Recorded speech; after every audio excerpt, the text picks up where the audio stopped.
আজি মানে আমাৰ বেটা ঘৰত নাছিলে গোটেই দিনটো, এতিয়া আহিছে আৰু এইফালে বান্দৰকেইটা চাওকচোন কিমান ধুনীয়াকৈ গছজোপাত উঠি আছে। বেটা আহি দিয়া লাহে লাহে। মানে বেটা আজি মোমাইকৰ ঘৰত আছিলেগৈ, ৰাতিপুৱাতে যোৱা, এতিয়া আহিছে, মোমাইকে থৈ গৈছেহি।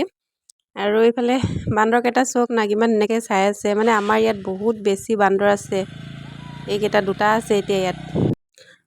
আৰু এতিয়া মানে মোৰ সিহঁতবোৰক দানা দিবলৈ হৈ গ'ল। দানা বেলেগকৈ দিছোঁ আৰু পানী বেলেগকৈ দিছোঁ।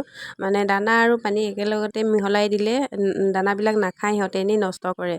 সেইটো কাৰণে মানে বেলেগ বেলেগকৈ দিবলগীয়া হৈছে। মানে মই 20টা পোৱালি আনিছিলোঁ, হাঁহৰ পোৱালি। 20টাৰ ভিতৰত মানে এটা মৰিলে, আৰু এটা এইফালে চাওকচোন কি হৈ আছে। একদম মানে এইটো বেমাৰেই লাগিছে চাগে। এইটো চাওকচোন। মানে মই নিজকে এনেই ব্যস্ত হৈ থাকোঁ বুলি এইবিলাক আনি লৈছোঁ। কেতিয়াবা হয়তো এনেই থাকিলে বহুত বেয়া লাগে, মনটোও বহুত বেয়া লাগে। সেইটো কাৰণে ব্যস্ত হৈ থাকোঁ বুলি এইবিলাক আনি লৈছিলোঁ। এইটো চাওকচোন, মোৰ ভাগ্যতে নুঠে নে কিয়ে নে সেইটো মই নাজানো বাৰু, কিন্তু এটা মৰিলে আৰু এইটো এটা অৱস্থা বেয়া হৈ আছে। বেছিদিন হোৱা নাই বাৰু, এসপ্তাহ হৈছে এইকেইটা অনা।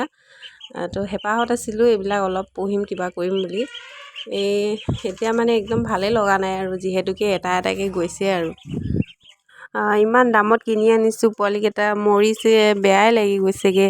ইমানখিনি পইচা দি মেলি আনি থৈ দিছোঁ আৰু, বাচিলে হয় আৰু দেই কৃষ্ণ।